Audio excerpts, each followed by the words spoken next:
let's get started. We got lots to get to. You can get interactive. You can send your comments, whatever you want to do, on Facebook here, Periscope over here, and we'll have it up on YouTube as well. So you can join me there all over the place. We're broadcasting on Facebook Live, courtesy of my friend David Fowl, Insurance, #1 Allstate agent in all of San Antonio. You can tweet the show as well at SA Radio Boy.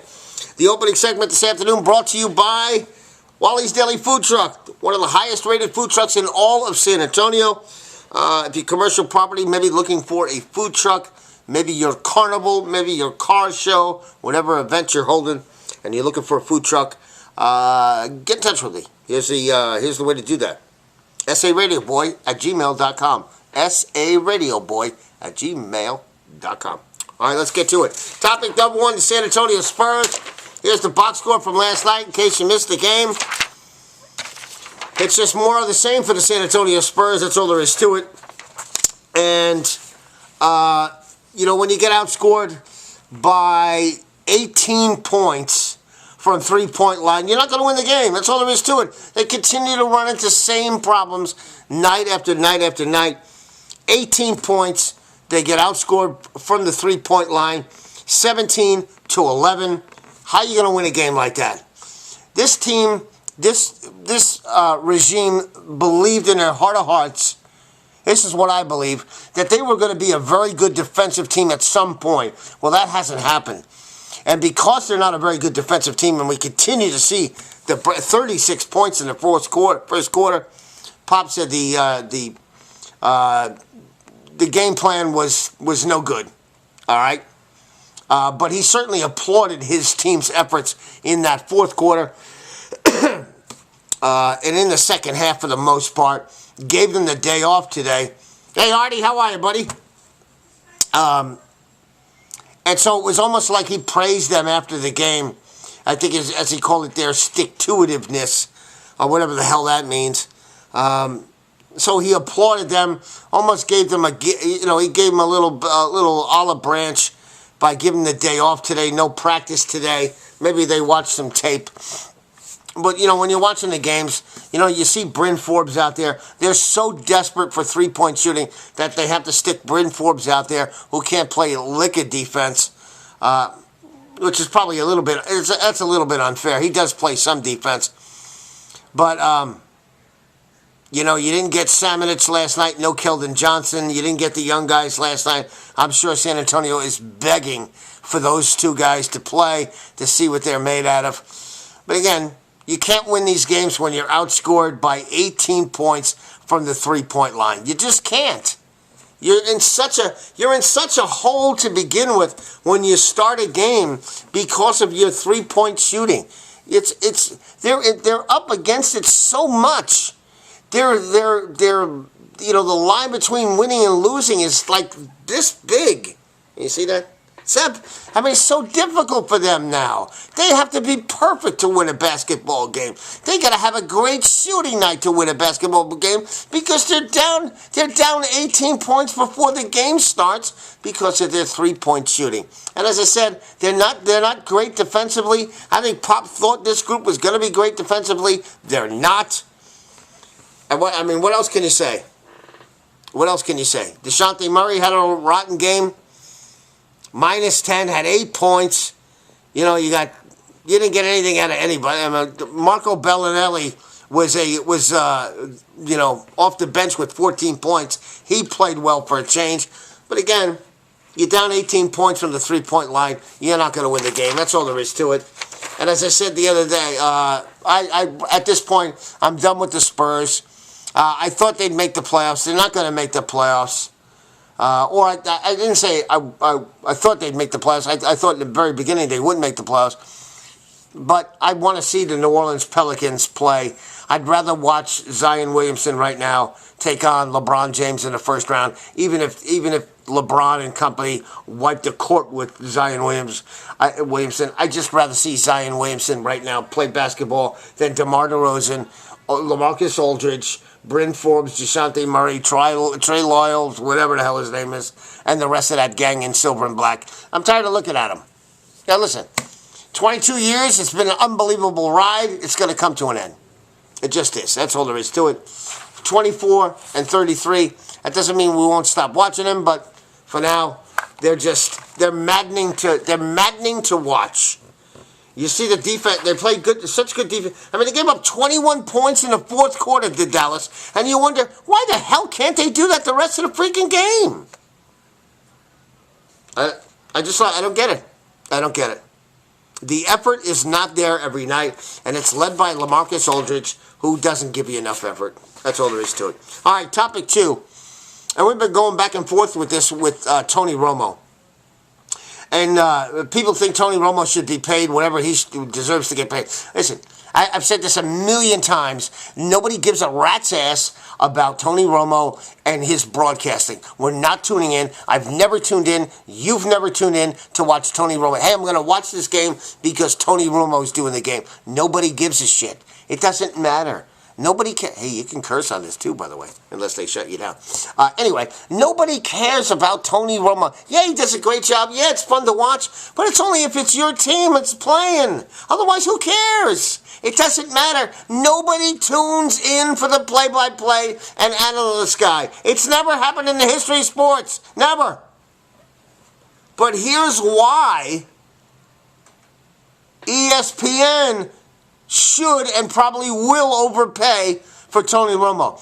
Because at CBS, where else is Tony Romo going to go? What are they going to do? Put him on the golf coverage at the Masters?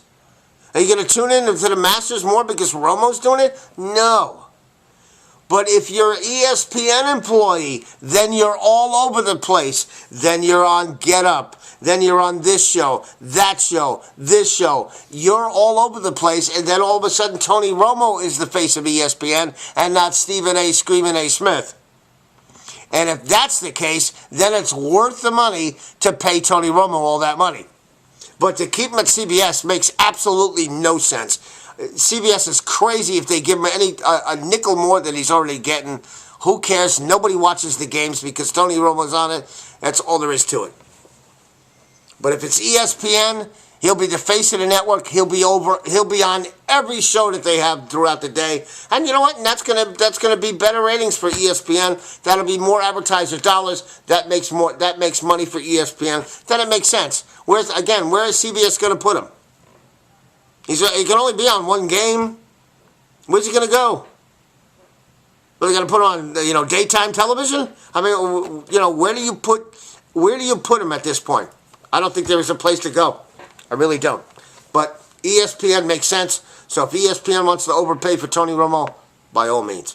All right, topic 3, Dallas Cowboys and Jerry Jones. He talked to the media today at the Combine. Let me give you a couple of things here. First, he talked about Dez Bryant. Obviously, Dez wants to come back and play for the Cowboys. There's no question about that. What did Jerry think of the idea? Jerry says, well, quote, I've been thinking about it a lot in the shower. What the hell does that mean? It should not be dismissed. I'm thinking about it.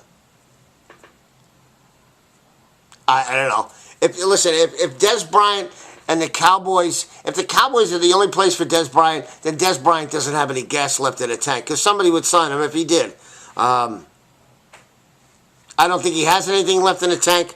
I wouldn't be shocked if the Cowboys took a look at him. But Dez to the Cowboys, it's a long shot at best.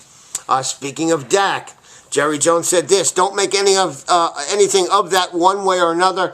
Him talking about meeting with Dak's agent at the Combine. You knew that was going to happen anyway. It wasn't a surprise. It was going to happen. He says that's not what counts when you decide it's time to make it work.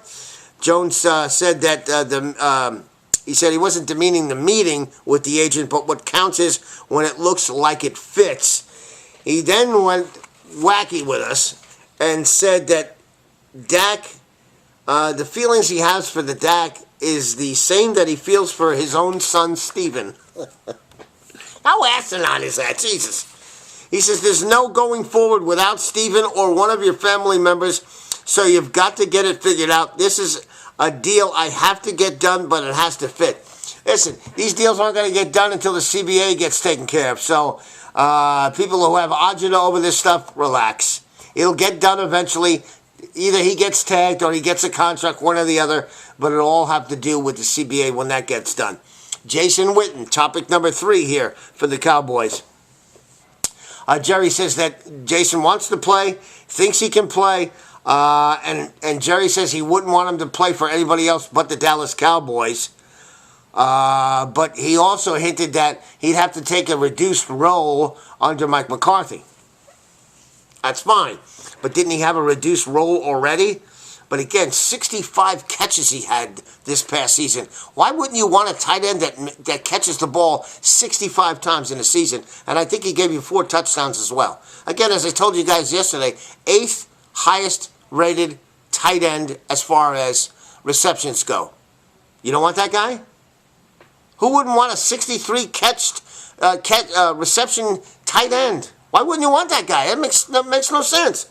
So, we'll see. We'll see if Jason Witten somehow finds his way with the Cowboys. I don't think he does. I think he ends up with the New York Giants and Jason Garrett. But Jason Witten, you get the idea. Jason Witten definitely wants to play football at least one more season. So there's that. So Witten is going to play. I don't know if he's going to play for the Cowboys. Put a gun to my head. I'm saying Witten's playing, but somewhere else. Dak, still a lot of chatter. Jerry Jones is more often than not full of shit. And so you take it with a grain of salt. Dak will get his contract done at some point. I still think he gets tagged, but we'll see what happens. And then Dez Bryant, as Jerry said, he's thinking about it in the shower. I don't think Dez Bryant's going to be a Cowboy either. Again, Tony Romo should be overpaid by ESPN and ESPN only. CBS doesn't make any sense because they don't have any place to put him. And as far as the Spurs are concerned, more of the same. 3-point problems. Get outscored by 18 points from the 3-point line last night in the game. And that equals another loss. That'll do it for episode number 8 of 15 at 5. Your boy Wally will be back tomorrow right here. Hopefully we'll be back on Periscope. Couldn't get on Periscope today, only for a little bit. Anyway, we'll be back with you tomorrow afternoon. Peace out. Have a good Thursday night, and we'll see you then. Peace out.